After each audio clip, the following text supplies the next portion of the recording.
Welcome to Business Results Radio, and learn how to transform yourself, your team, and your company to perform better and achieve higher results. I'm thrilled that you're here. Let's get started. My name is Pete Winarski, and I'm the CEO of Win Enterprises LLC. Check out winenterprisesllc.com and look at the latest posts and resources that we put there to serve you. I started this program because I want you to know that it doesn't have to be that hard. Business leaders like you struggle to get results, to build your team, to satisfy customers, to grow your businesses, and to stay sane in the middle of these crazy dynamics that are going on around you. My team and I have had full careers in business leadership roles, and we get it. We've had the same challenges as you, so we can share what we've learned and we can make your life easier. In this program, I will be joined by various members of our team and other guests that I know can help you. We will offer you perspectives and share some success secrets that you're just not hearing about anywhere else. Think of Business Results Radio as your personal journey to improve yourself as you improve your company and achieve your most important goals, and deliver the business results that make you happy and your team happy.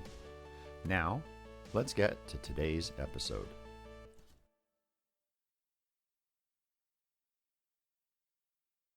Hi everyone, this is Pete Winarski and welcome to Business Results Radio. And today we're talking about cybersecurity. It's a perfect time of year to do that. Halloween's creeping up on us. It could be a scary topic for you, but in all seriousness, it's a big deal and it's important. And this is a conversation that unfortunately many people don't think about. So let's put it in your forefront of your mind and let's have a nice chat today. So the guest is Ari Santiago.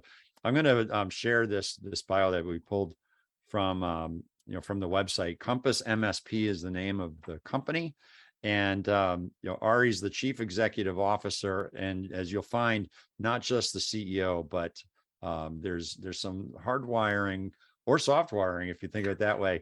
And who Ari is as a person that you're really going to, I think, fall in love with today as a human being, because he's just an amazing person. So Ari leads the team to achieve, obviously, the strategic vision to be North American leader in designing, delivering, and supporting technology solutions for small and medium businesses. So I know that's a lot of you guys listening in, so pay more attention.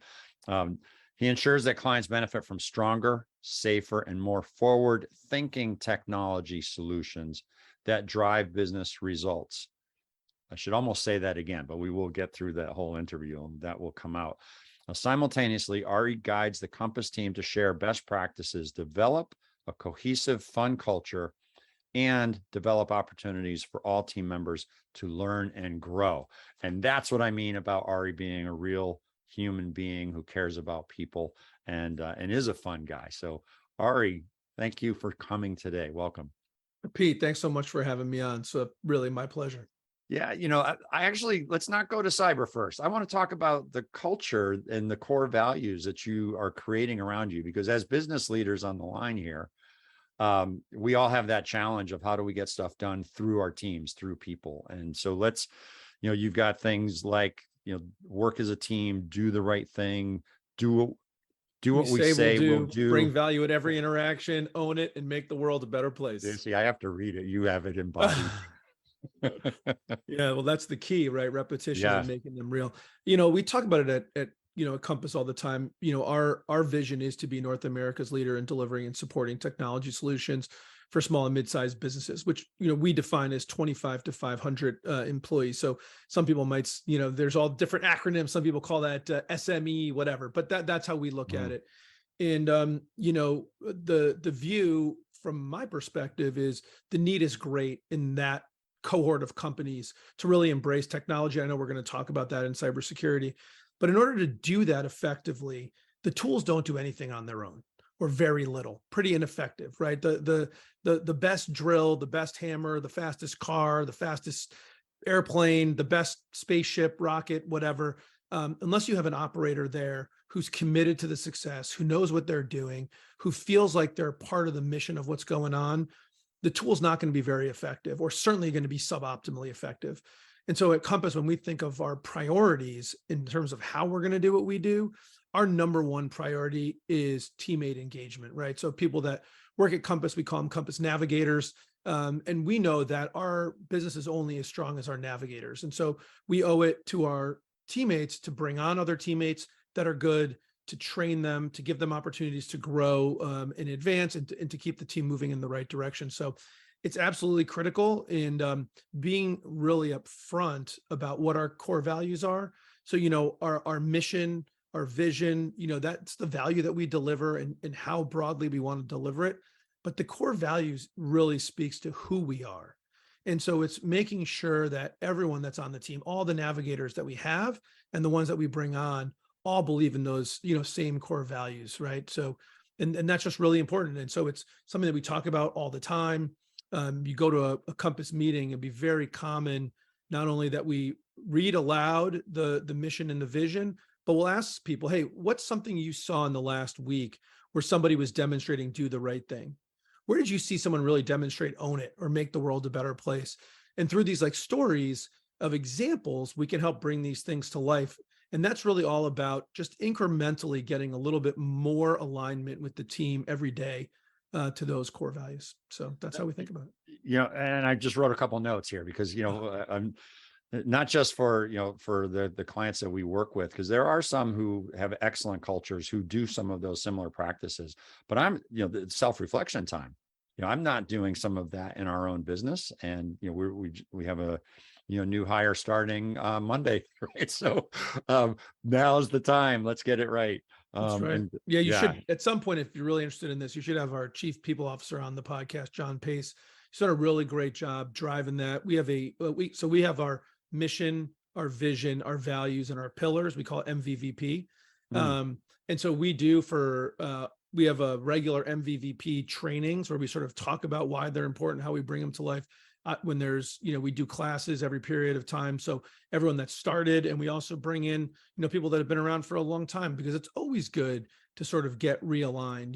We have so much going on in our lives that it's easy to get pulled and sort of forget the little things. And you and I were talking about baseball before this thing got started, and I always think about when I used to play ball, it's the little things, right? Look, when you go to bat, is my stance right? Are my hands right? Is my, do I have the bat in the right position? Am I looking at the right things? And if you can remember to do all those things over and over again, you'll get some good hits, right? But it's easy to fall out of those habits. So reminders are always good.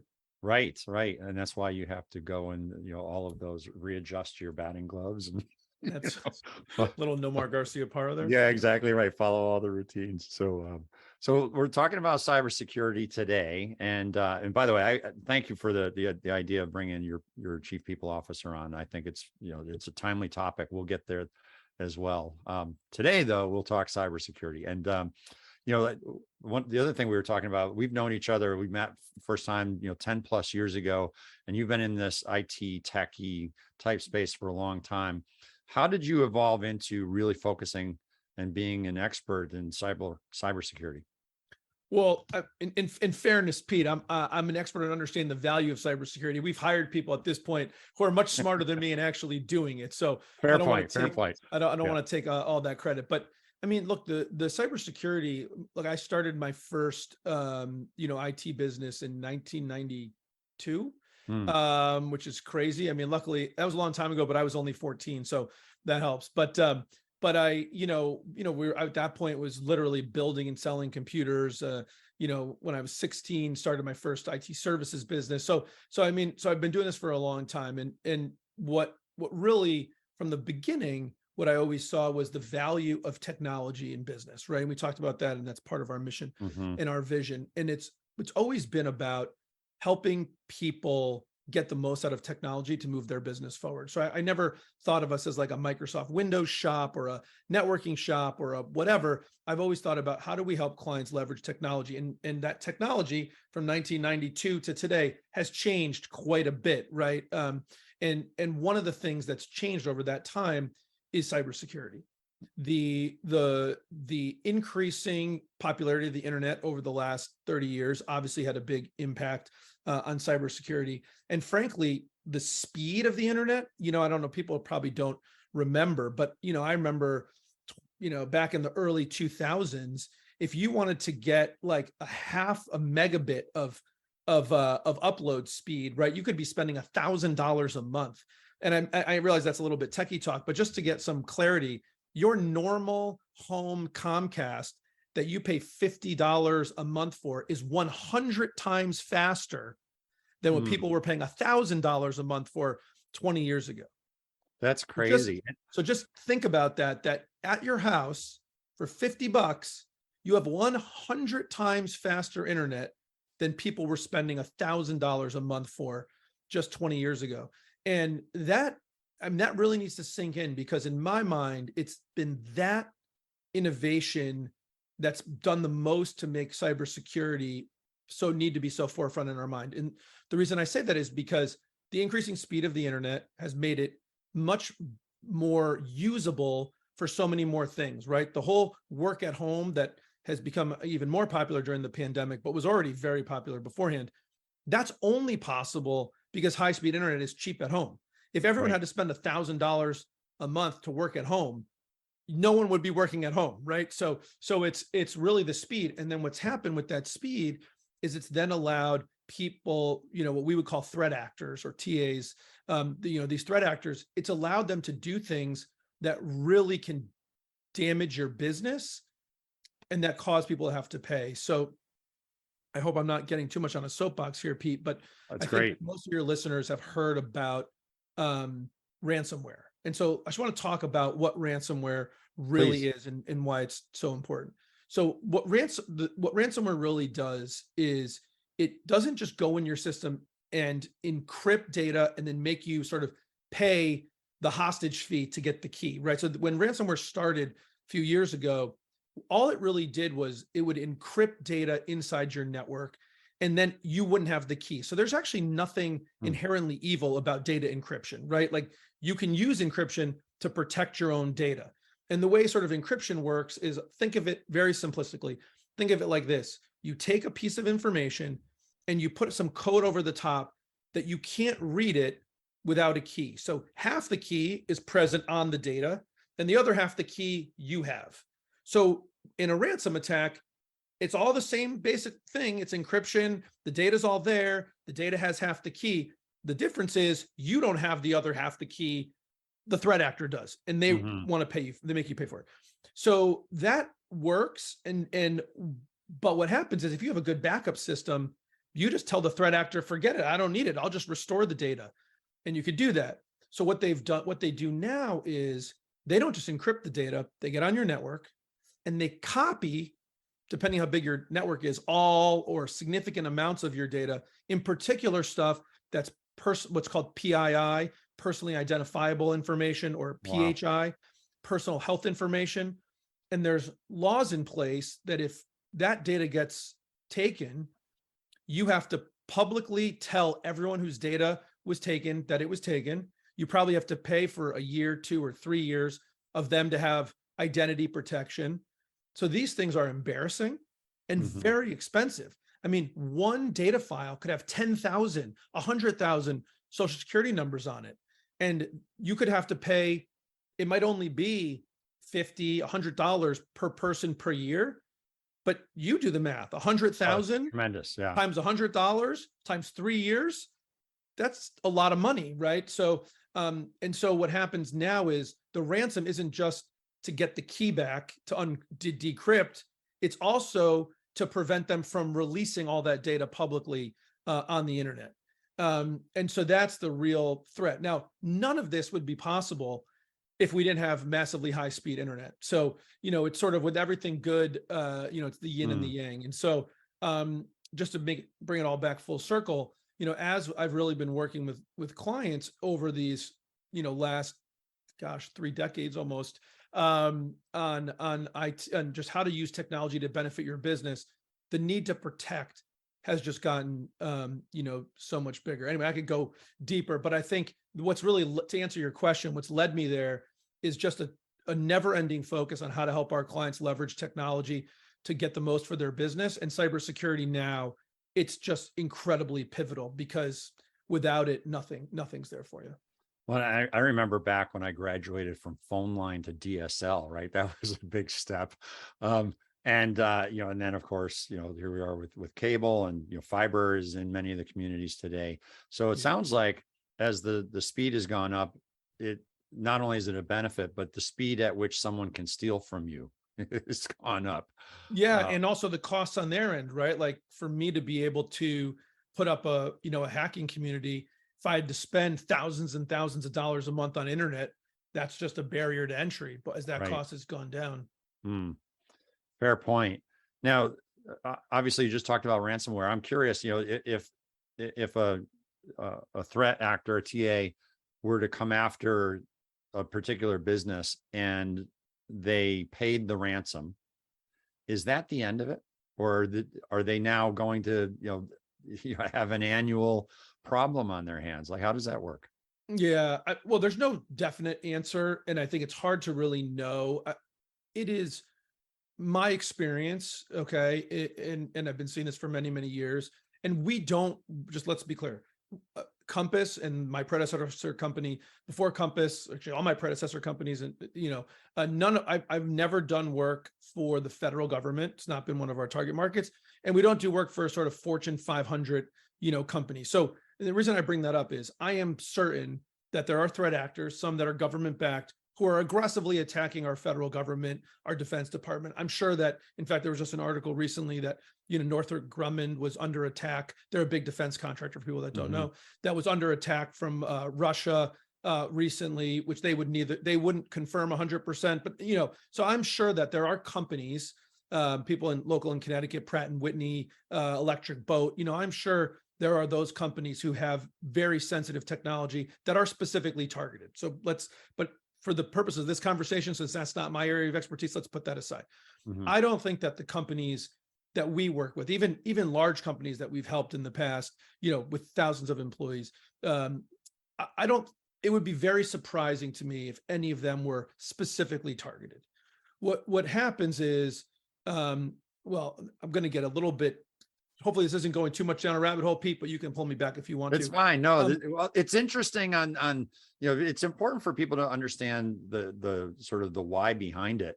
I mean, we could have this whole conversation could be cybersecurity is a threat to your business. You should do something about it. Any questions? Yeah. And we're going to go a different direction. Well, yeah, so I think people should understand this isn't, so 20 years ago, most of this stuff was like pranksters.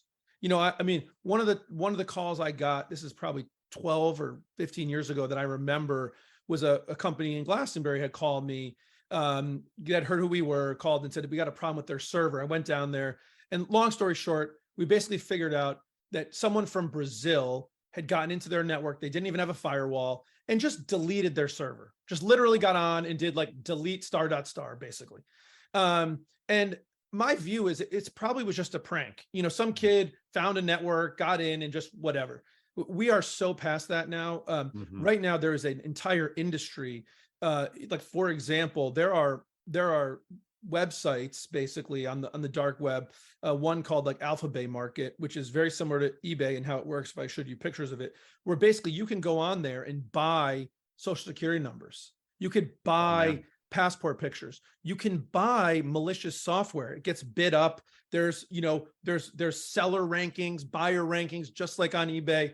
So it's a real industry. It isn't just like, people in their basement anymore. And so it's really sophisticated. And what will happen is things like this. There's a group, for instance, that all they will do is scour the internet using like bots and automated tools to find networks that are vulnerable.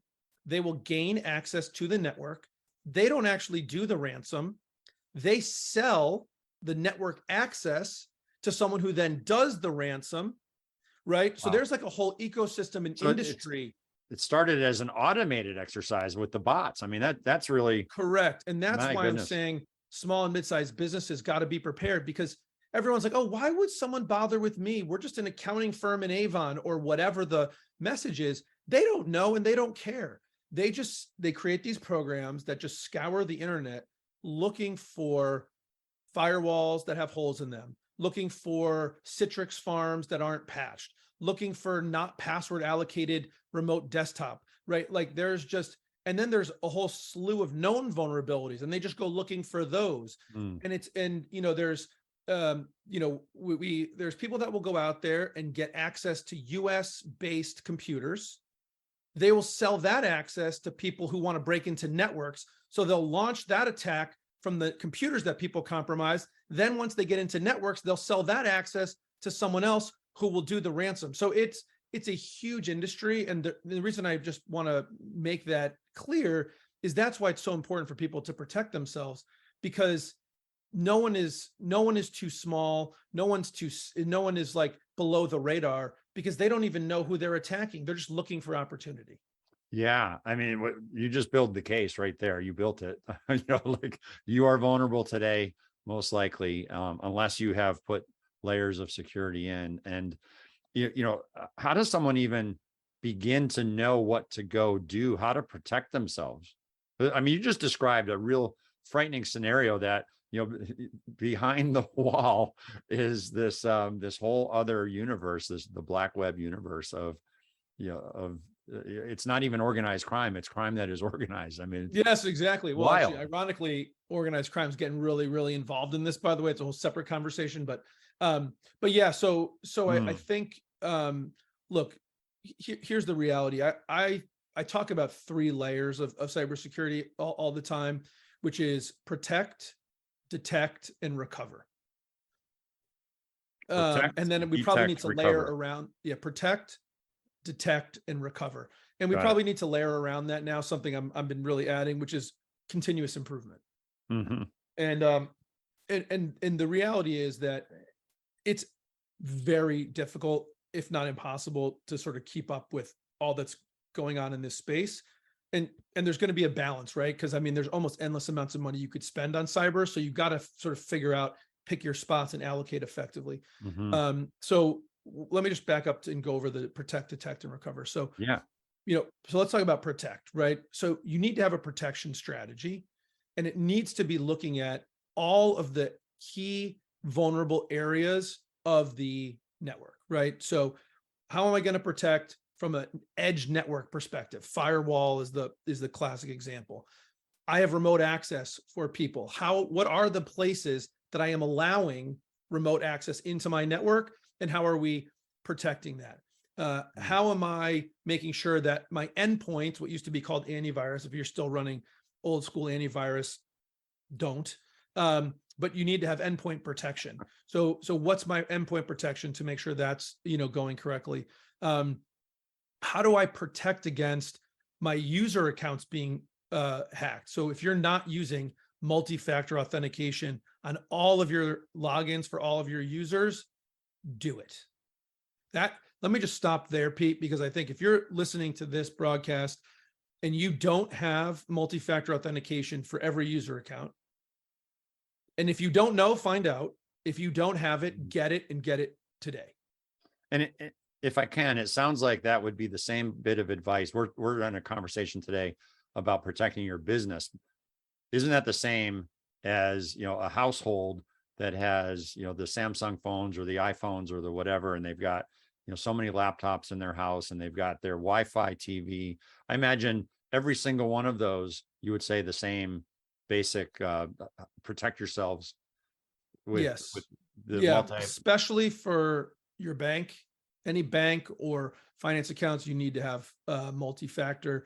And I recommend application-based multi-factor as opposed to what's called SMS or text messaging multi-factor. Unfortunately, most banks, from a personal perspective, don't only have text messaging, so that's certainly better than nothing. And we won't get into the technical reasons, but SMS or text-based multi-factor is actually not super difficult to hack if someone really wanted to. So where you can use application-based, I recommend it for a business. I think Duo, which is a paid service, is the best, and I would recommend that. There are some free ones with Google Authenticator or Microsoft Authenticator, but I think when you're talking about security, simplicity and least number of like different confusing steps, I think is best. And so from my perspective, Duo checks all those boxes, but you need to have it. I'm ready to pause this interview, run upstairs, tell my wife to go look what you look this up right away. It's like, I'll be right back. I've got exactly. Holy God. Yeah. So anyway, so I think that protection is super important. And look, you know, a business by itself, you know, you need a pro to help you run through these three things. So that's something that I would, you know, just strongly recommend. But you got to go through the protection. Now, there is no amount of protection that's going to be 100% effective. And the reason I say that is there's people out there at all times of day or night, typically night, trying to get in and exploit vulnerabilities in your network that are being discovered every day. And the idea that we could protect against all of them is just foolhardy, right? So we need not just the layers of protection, but we also need the layers of detection. So we need to assume that at some point something's going to go wrong, and we want to detect when that thing goes wrong. And so we've got to understand what is our best way to detect, you know, things that are going on in the network. And so there's a lot of technical stuff that I won't get into, but you need layers of protection. And so there's things called EDR and MDR, which are, you know, endpoint detection and response. Managed detection and response is what those things stand for. And it's all about monitoring of systems, looking at anomalous behavior, you know, SIM tools. There's just a whole series of very technical things that I won't get into on this, but you need to have those layers of detection in place that are being monitored 24/7, that can take action to isolate and lock things down when it detects anomalous behavior. And so a detection regime is absolutely crucial. And then the final component is recovery. So the detection means I've already been breached. So some level of recovery is going to be required. And so for me, recovery includes a real backup and disaster recovery plan.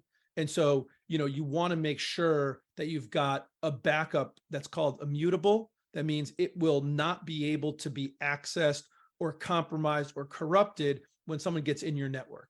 So, you know, some people have like a USB drive plugged into their server and they back up to that. No bueno.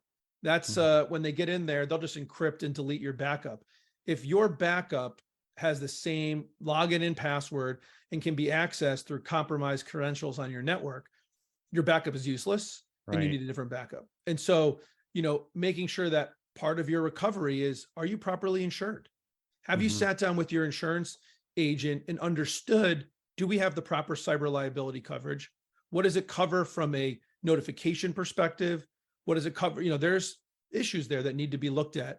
And then, you know, you also should be talking to your corporate attorney. How do our contracts with our customers look like from a cyber liability perspective? With our vendors, you know, where's our data? Who owns and controls that data? So anyway, there's a lot to unpack there, but I think having that protect, detect, and recover regime in place. And then when I talk about continuous improvement, you know, we do a lot. We acquired a company actually in the fall of 2021, in large part because of a security regime that they had. And so we've been going on a path of augmenting our security so that with our clients, we can provide them not just with a chief information officer, but also with a chief information security officer, a CISO. And so we've been merging those together and putting together, you know, an offering that allows us to have just a different regime that sort of looks at IT, right? Because you've got IT management and you really have security, which is so big now that it needs its own sort of regime. And so that's what we've really invested in bringing that to market. And we even still recommend, you know, that our clients consider a third party pen testing company, you know, who can come in and try and find the holes, and just constantly talking about, you know, 4 times a year, twice a year, really looking and saying, okay, what haven't we thought about? What should we be doing differently? What's new? And just looking to continuously improve. Well, it makes perfect sense because technology is not static. And, you know, as you pointed out, you know, for every protective net that you put in place, someone's working, as you were pointing out, equally hard it's almost a game, right? It's just like, well, there's a new layer of protection. Let's see if I can get into that. And Correct. wow. So someone who's in a business leader role is listening to this and saying, oh my God, I got to do something about this. How do they think about the investment and the ROI? Because I imagine, as you pointed out, it's almost like insurance. I remember I have an insurance agent friend of mine who he talks about right sizing your insurance products and don't over insure. I imagine you have a similar thing where, you could be paranoid and, spend on, just absolutely everything and Fort Knox your business. What's really necessary? How do you think about it? I know you won't be able to give an absolute answer without, diagnosing a particular and exact company, but how do you think about it? Well, this all comes down to having an effective severity and impact matrix. I think you got to be wide-eyed about what are the real threats. What are the real areas, and what would be the impact if that vulnerability was taken advantage of by somebody else, right? Like, what is the likelihood and what is the impact? And then start plugging holes based on the most likely that have the biggest impact. And I'll be honest, when I talk to you about, a solid firewall that's up to date, making sure how people can get into your network legitimately, and what you're doing to prevent illegitimate people from using legitimate means, if that sort of makes sense. Mm-hmm. And then, multi-factor authentication, multi-factor authentication, multi-factor authentication, multi-factor authentication. Pete, have you heard about multi-factor authentication? And I think that what I would really just say is there's probably those three things I just said are probably your most important three items, with a very, very solid patching regime with clear accountability. Mm-hmm. When I say patching, like, that's the other piece that it's not easy, but it needs to be done, which is, how do we make sure that our systems are being regularly patched? Because you could have multi-factor authentication, you could have a good firewall, you can have all that stuff, but like, if your laptops that travel around aren't properly patched, somebody can bypass all of that. So patching regime, solid firewall, understanding the legitimate ways people can get in your network from outside, and multi-factor. Those are the keys in my mind. If you put me on the spot, which you did, that's what I would say would be the places, that I would start. And the last thing, a really great way, it's a little bit of investment to do it, but it's the best way, I think, to make sure that you're not missing anything, is to have an outside third party take a look, at least on an annual basis. Mm-hmm. And just do a vulnerability assessment, whether you're working with an outside company like Compass, or you have an inside, IT guy or IT team. I think having an annual or biannual real vulnerability assessment, just to have someone come in with an outside set of eyes, really, I think, could help close any extra gaps. Yeah, it's like the equivalent of grabbing your own credit report once a year and just saying, "Uh-oh, didn't know that was there." So there's value. Clearly, this is a function that, if it doesn't exist in your business, you got to figure out how to get support and get all these elements in place, including multi-factor authentication. You've done well beating it into our heads. What's the decision process on, hiring individuals to be part of your team and bring it in-house versus outsourcing?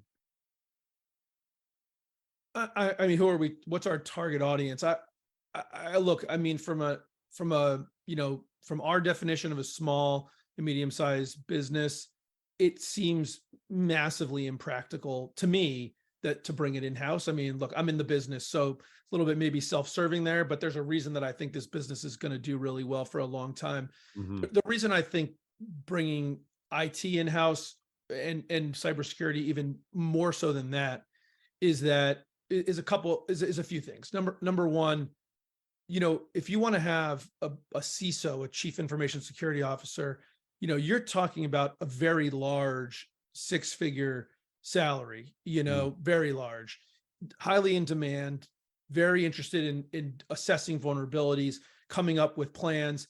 And like your network isn't going to need that on a daily basis, right? Where when we have hundreds of networks to look at, we can keep a group of CISOs involved and engaged at a high level. So I think your ability to attract and retain over time is going to be really, really difficult. And the cost of paying for all those salaries, that I just don't know that you're going to need it. Let me say it differently. You're not going to need that on a month, on a regular daily, weekly basis, right? You need a slice of it over time, but it isn't really the key of what you need from a cybersecurity perspective. You need a great plan. You need it to be executed. But the reality, and this is, I'll end on this, but the reason why we're bringing sort of a cybersecurity regime that partners with our regular managed services regime is, like, a lot of times what security does is saying, hey, IT, you need to do this or change this. Let's update that. Let's do a new firewall. But security folks don't install all that. The IT folks do, right? So it just doesn't, for me, from a business, even with hundreds of employees, feels like it's a pretty inefficient use of capital resources. Yeah. So if your revenue is in the billions, makes sense. You've got, upward mobility for the people that you're hiring in. You've got the need is obviously huge. Small and medium businesses, outsource it. That's what I would say. Yeah. Yeah. Okay, good. So let me throw a scenario at you. Obviously, working virtually, as you pointed out before the pandemic was a thing. Now it's a big thing. And, companies are still in conversation about, not going back 100%, partially. People, I'm doing this interview from my home office today. And, that's part of the reality. Now, is there anything unique, given that you've got employees who they've got their laptop under their arm, they are moving from their office to their home office to the Starbucks, to access the Wi-Fi at Starbucks to do work? What are some unique factors on the working virtual model that come into play with cybersecurity? So, Pete, I don't know that it's, in my perspective, I don't know that it's unique, because I don't think we're doing anything differently than we were doing before. I think what's interesting or impactful, let me say impactful, is how frequent, how broad-based that it is. And so if we go back to the conversation we had about protect, detect, and recover, one of the things I'd mentioned from a protect perspective is think about the legitimate ways people access your network, or access your network remotely. So 3 years ago, you might have said, oh, well, people access it on the road, but it was like maybe a very small subset. I mean, if you had 50 employees, 100 employees, 5 or 10 were regularly accessing it on the road, probably. True. And now it's like, depending on the type of business, 80 out of 100, right? Easily 100 out of 100, right? I mean, so I think it's really interesting. And then one of the things I didn't 100% touch on, but I will really briefly now is, and then you've got cloud, right? So sometimes you're saying, I don't just access it from my laptop, but I have my OneDrive and I synchronize my data locally. So I'm actually carrying some of this stuff around with me. It's not just remote. So we got to think about that, at sort of the attack surface. So I think what's different now is that it's so much more broad-based and widespread. You just got to think about it on a company by company basis, because every company has a slightly different number of employees, a different way they store their data, a different level of sensitivity of their data. So when we do a plan for protect, detect, and recover, part of it is an analysis of what is our exposure, and how are we going to protect against that? So there isn't a one size fits all. You got to look at it on a case by case basis. So, and you talked about the exposure matrix as part of the diagnostic type exercise that you would do when you come in and look and poke holes and see if you can get into things and, help elevate someone's awareness to how exposed they are. I would imagine that, for the really small businesses, so this may be less than the 50 or, even 25 people. the small businesses that people, they may or may not even have a central office. Their teams work remotely. They're using, Zoom, Teams. They're using, you mentioned OneDrive. They may be using, Google Drive.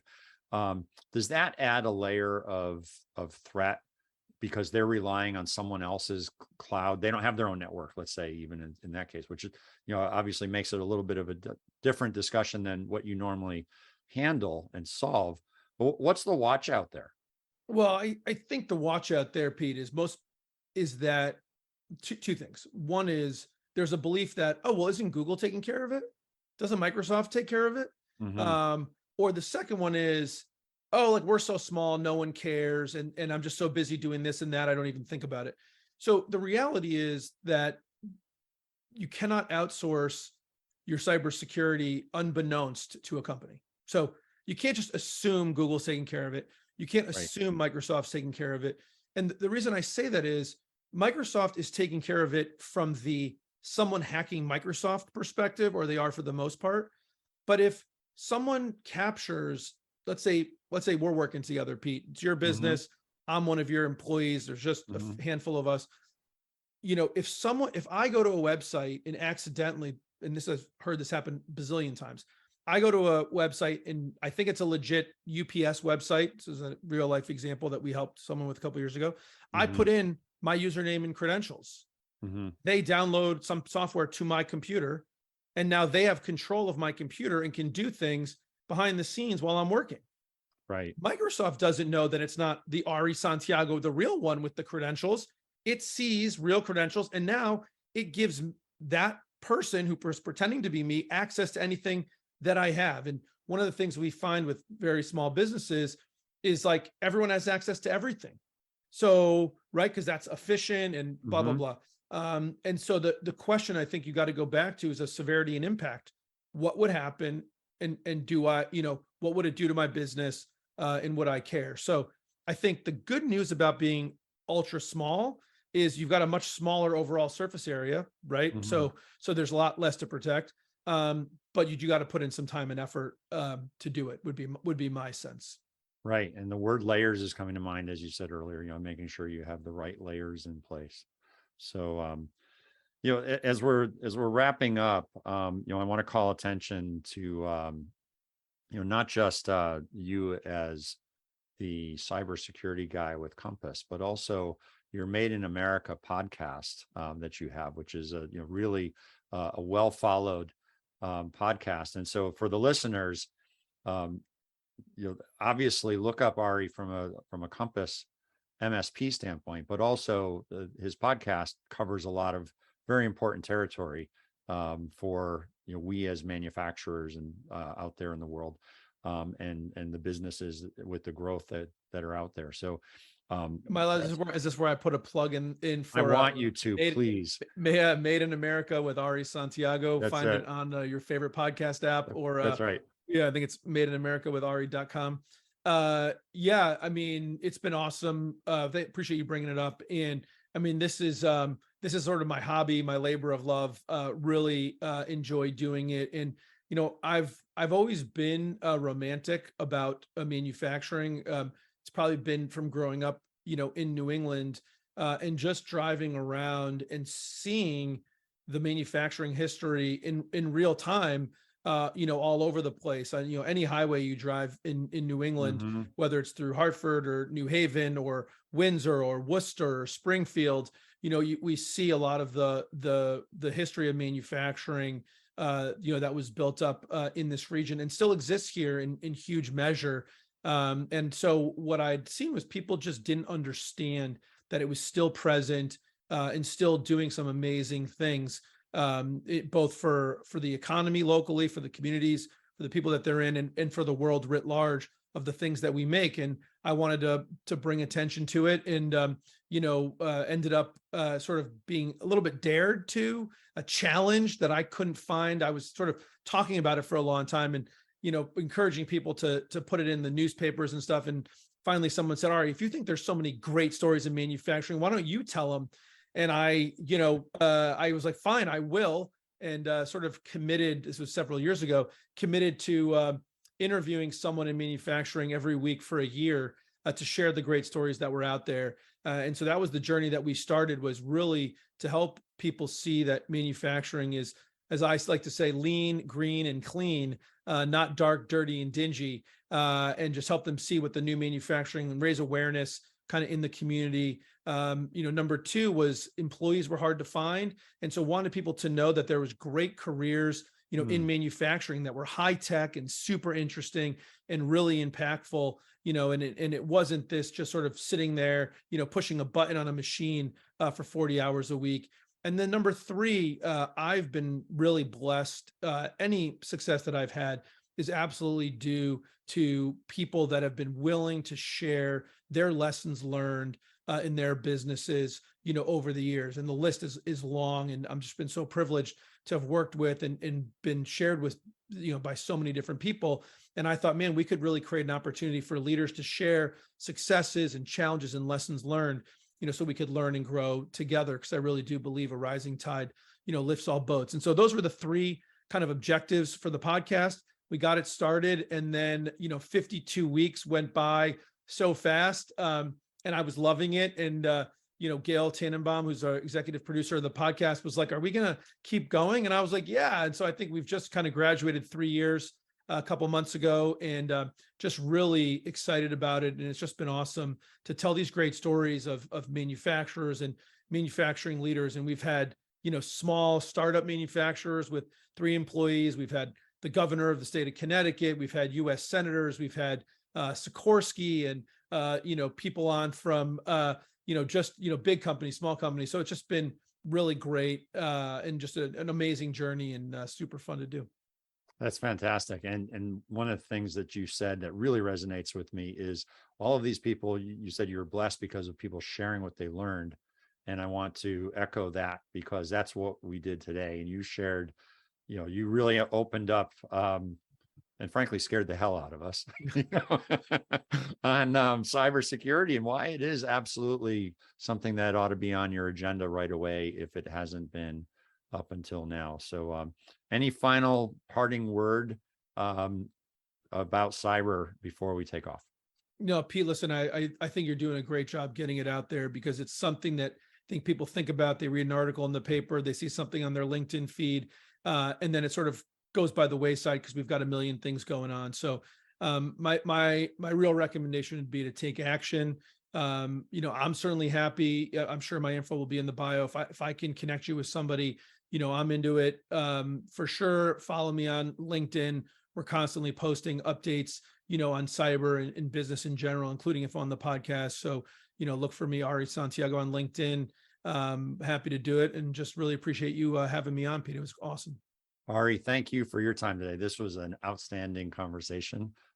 As I said at the beginning, people will get to know you just through your personal style, and get to know that you are a real human, and you care about people as much as you do about the success of their businesses. So thank you again for being here. My pleasure, Pete. Thank you. All right. Take care, everyone. This has been Business Results Radio, and we will catch you again on the next episode. Thanks for listening to this episode of Business Results Radio. Remember to share this episode on social media or directly with people that you think would benefit from it. And if you're willing, subscribe to this podcast and give us a 5-star rating. Go ahead and do this now while you're thinking of it. I also want to invite you to visit businessresultsradio.com. And if you want to learn more about the Win Enterprises team, or about the services that we offer to help you and your business to thrive, visit winenterprisesllc.com. Thanks a bunch, and we'll catch you again soon.